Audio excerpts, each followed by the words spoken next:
George is a humble guy. He's a very talented jiu-jitsu practitioner, Brazilian black belt, but he loves to slug it out. And I was saying, hey, the fights have been really good, and he was actually apologizing for some of the results. I was. It's been I think I'm a late bloomer. You can call me that. Always fought. My first 12 career wins are all by submission.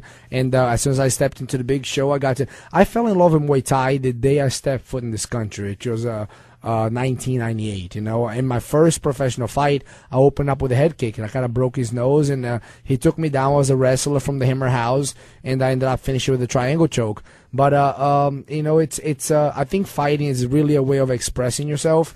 It's the only real true time that I'm myself, that I can be myself, that I'm not teaching my students or somewhat coaching them somehow or hitting pads. It's ingrained in your DNA. And when people say I always fight, there's a big misconception that people always say I fight to entertain the fans. I fight stupid because I fight for the fans. And no disrespect to all my fans, I love you guys very much, but that was never the case. When the cage door shuts and the bell rings, I just see red, and it turns into a I don't know if I'm allowed to say this, but turns into a pissing contest. Yeah. I get punched, and the guy punches me. I want to punch him harder. He kicks me. I want to kick him harder. And at the end of the fight, usually is me looking at my coach, is like, did I win? Did I win? Did I win? And goes, oh, you don't know it, George. So I've lost a lot of fights that I shouldn't have. I live with no regrets, and I'm moving on forward to the next bigger, better things. Does that change though? Does the mentality going in change as you get older? It's like, because like anything else, this doesn't last forever. So is it a situation where it's like, I gotta maintain my cool more and go to my strengths at this point? Who knows how many chances there's gonna be at this? Absolutely. I never thought it that way. I always am the type of guy that lives for the moment. I seize the day the best way I can. I don't think about tomorrow. I think if you do the best you can the day to day, tomorrow takes care of itself. I've had numerous interviews where they ask about my longevity. George, you have 12 major surgeries. You're 34 years old. You've been fighting professionally for 12 years. You have 17 wins and 7 losses. If you keep fighting this way, how about scar tissue? Do you worry about your body, about scar tissue, about your... And I start laughing. I'm like, do I look like I worry? Does it look like to you that I worry whatsoever? It's changed, but not because of a conscious choice. I've recently got married, and my best friend in the whole world is my student, which is now turned my jiu-jitsu quarterman and coach. We have matured into a, I guess, grown old man that decided to go back to what we like the best. Trust me, I'm going to still meet somebody in the cage and slug it out. But if I have an opportunity to snap some limbs and take some necks home with me, I will do that too. That's George Gurgel. He's fighting on the Strikeforce card this Friday at the Palms. He's fighting Joe Duarte in the main event. Also on the card, Danilo Villafort, who's still a pretty good prospect. He's got a younger brother who's mending right now from knee surgery. Yuri, who's supposed to be just a phenom.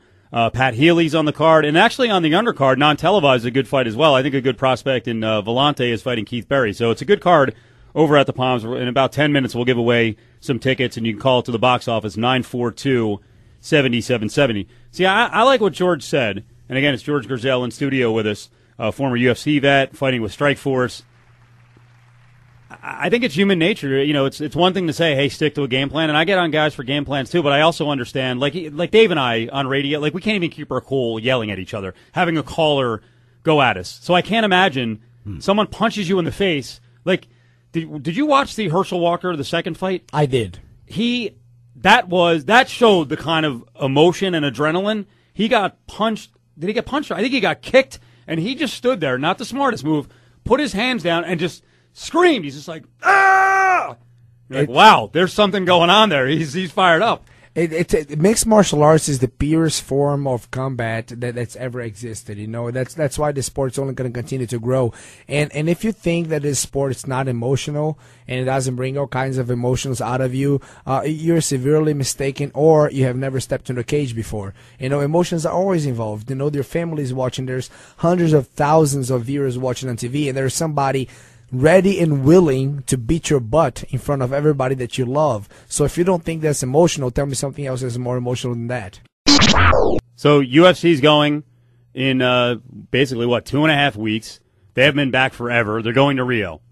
Explain to people, UFC and MMA is still growing here. I think it's getting a lot more acceptance. It's getting a lot more popularity. You've got gyms popping up. And yet Brazil, from what we hear, like there are fighters coming out of there. Are there gyms? And why isn't it gigantic? Is it gigantic in Brazil, or is it underground? It's gigantic in Brazil. Yeah. You guys don't understand the magnitude of. Okay, this is the way I can put it. In Brazil, people surf, people play soccer, and people do Brazilian Jiu-Jitsu and now mixed martial arts. The thing, mixed martial arts is compared. What we can compare it to, not soccer is like baseball. Here in America. Soccer in Brazil is like baseball here in the U.S. Brazilian Jiu-Jitsu mixed martial arts like football. It's that popular. The only difference is that we don't have the means.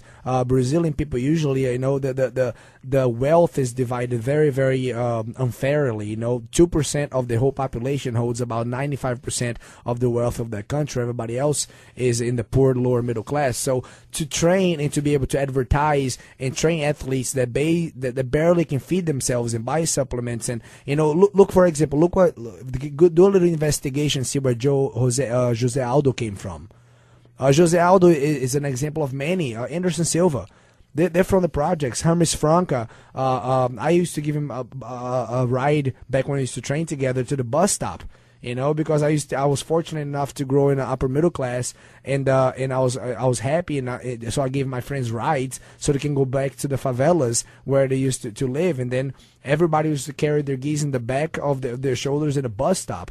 So Brazil is very, very popular for mixed martial arts, and trust me, now America is importing the best of the best. We saw Diego Nunes fighting Kenny Florian. Nobody even kind of knew who that guy was. Really good. And you saw how good that kid is. Yep. And there's many, many, many more coming from Brazil and Japan. This sport and the quality of the fighters, not only they're getting younger, but they're getting better by the day. Make no mistakes, Brazil is 110% invested in mixed martial arts. You guys just don't see it because there's no money to go around to advertise it. But we're seeing it here too, because the growth of just all the different disciplines here, it's just skyrocketing. You get a lot of kids involved in it now, and that's the future of the sport, which is why internationally, it's just got a shining light. It's shining light. And America does what America does best. I'm a huge fan. I tell everybody, you can give me $2 million in cash money, tax free, to tell me to go live back in Brazil, and I wouldn't leave. I love to have rules, regulations. I live in a schedule.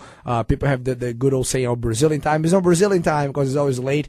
I'm never late to any of my appointments. I love living here, but Brazil is just a little bit different. Like I tell you guys, it's the mixed martial arts community and the quality of athletes. They see the success that Jose Aldo is experiencing. They see what Anderson Silva has done to the sport. They see the popularity of Vitor Belfort. Myself, even, I go back to Brazil. I can't believe I go back to Fortaleza and people are coming from everywhere to take pictures with me from my hometown.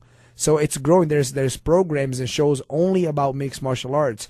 So, but America does what America does best, which is import the best of the best and make themselves the best at what they want to be. The best mixed martial arts in the whole entire world right now live in the United States of America because they provide the best training, the best coaches, and they import the best Brazilian Jiu-Jitsu practitioners to teach the Americans the best ways to submit people.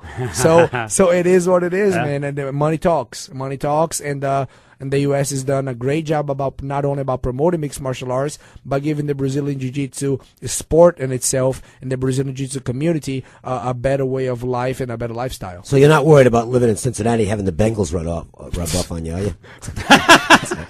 I don't want to say anything bad about, but I'm not a Bengals fan. And neither are the Bengals fans. No, I'm not a Bengals fan. I don't really watch. I love to watch the Patriots. I love to watch Indianapolis Colts. Yeah. I love the battle of quarterbacks. I like the battle of wits. And the Bengals, to me, no offense, are just a bunch of spoiled guys that like to get in bar fights and get arrested and get paid way too much money for their time. But you don't want to say anything. I speak before I think, so if you don't like it, come see me. George Gurgel in studio with us. He's fighting in the main event at the Palms this Friday. It's a Strikeforce event. Joe Duarte is his opponent.